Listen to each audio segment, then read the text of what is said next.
Hello everyone, welcome back to the channel.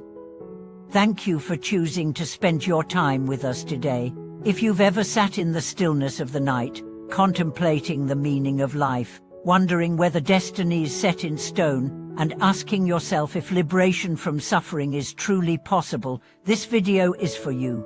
Today, we are going to explore a question that every spiritually awakened heart eventually asks: how can we truly escape the endless cycle of birth and death?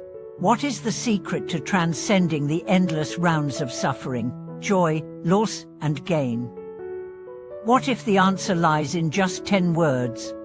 That's right, 10 words. Simple, yet profoundly transformative. 5 thoughts return to 1 thought. 1 thought returns to no thought. These 10 words distill the essence of Buddhist liberation practice and contain within them the entire arc of spiritual awakening. So, what do these mysterious phrases mean? And more importantly, how can they change your life? Let's begin with the first part. 5 thoughts return to 1 thought. This might sound like a riddle, but it's actually a powerful teaching from the Huayan school of Buddhism, specifically found in the teachings of the treatise on the Samadhi of mindfulness of the Buddha. The 5 thoughts refer to 5 types of mindfulness of the Buddha's Dharmapada, the Buddha's merits, the Buddha's name, Vairocana Buddha, and Amitabha Buddha. These 5 forms of contemplation are not 5 different paths, they are 5 facets of the same diamond. When truly understood, they all point to a single, unified practice reciting the name of Amitabha Buddha. When you say Namo Amitufo, you are not merely reciting a name. You are invoking the totality of the Buddha's essence, from his infinite wisdom to his boundless compassion. You are connecting with the Buddha's body, speech, and mind. This is what it means to return 5 thoughts to 1 thought. But the journey doesn't stop there. The next phrase is even more enigmatic. 1 thought returns to no thought. What could this possibly mean? Is it advocating that we stop thinking altogether? Absolutely not. To understand this, we must look beyond the surface of language and into the nature of mind. That 1 thought refers to single-minded recitation of the Buddha's name, the core practice in Pure Land Buddhism. But as one's practice deepens, a shift occurs. At first, you are deliberately repeating the name, your mind wavering between distractions and efforts to concentrate. Then, one day, the effort dissolves. You are no longer reciting with your mouth alone, your mind, to your breath. Your entire being is reciting. And finally, even the notion of time reciting disappears. What remains is a luminous stillness, a clarity unburdened by any thoughts. This is no thought. It is not unconsciousness.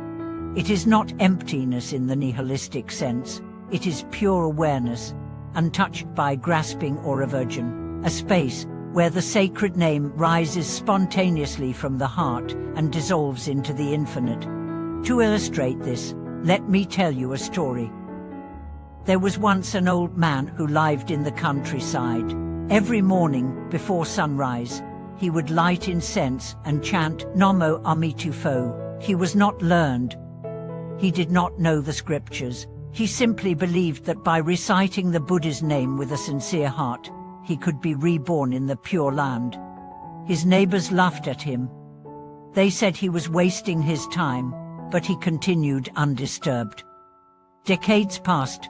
He grew old, and his body weakened, but his voice remained strong. On the day of his death, something extraordinary happened. As he lay in bed, he sat upright, smiled, and uttered Namo Amitufo one final time. A fragrance filled the room. His face glowed. Witnesses said it was as if he had simply walked through a door, gently, joyfully, into another world. This is the power of the 1 thought returning to no thought. It is not about the number of chants, but the depth of sincerity. It is not about appearances, but essence. And it is something anyone can access, not just monks, not just scholars, but even a simple farmer with an open heart. Yet many people say, "I've been reciting for years, but I feel nothing. I still suffer, I still get angry, I still desire things I shouldn't." If that's you, know this. You are not failing. You are on the journey. The road to no thought is not straight. It wins, it loops, it tests your resolve. But if you keep walking, the landscape will change. The key is perseverance. Think of it like digging a well. If you dig a little here, and then move over there, and then start another hole somewhere else, you will never reach water. But if you dig in one place, every day, with patience and faith, one day, the water will burst forth. Your chanting is the digging. Your heart is the well. And Amitabha Buddha is the water that has been waiting all along. But what about those who doubt? Who ask, "Isn't this just a fantasy?" Consider this. If your mind can create stress, anger, depression, and even disease, can it not also create peace, clarity, and liberation? The mind is the most powerful force in the universe. Why not direct it towards something that transcends birth and death? In Buddhism, faith is not blind belief. It is experiential confidence. You do not have to see Amitabha with your eyes. You only have to observe what happens in your life when you chant his name. Do you become more patient, more forgiving, less anxious? Then the Buddha is already working through you. And the beauty of this practice is that it does not require withdrawal from life. You do not need to live in a cave or give up your job. You can chant while commuting, while cooking, while walking. Every moment becomes sacred. Every breath a prayer. Remember, 5 thoughts return to 1 thought. 1 thought returns to no thought. This is not poetry. This is a map, a path from confusion to clarity, from multiplicity to unity, from grasping to peace. So wherever you are in your practice, begin again, today, right now. Say the name. Say it sincerely.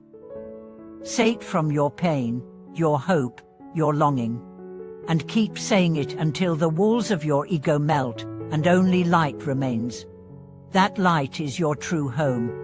Thank you for watching this video.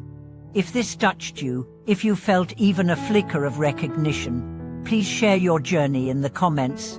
Let us know how the Buddha's name has changed your life. Like, subscribe, and pass this on to someone who may need it. This community exists because of each one of you. We'll see you again very soon.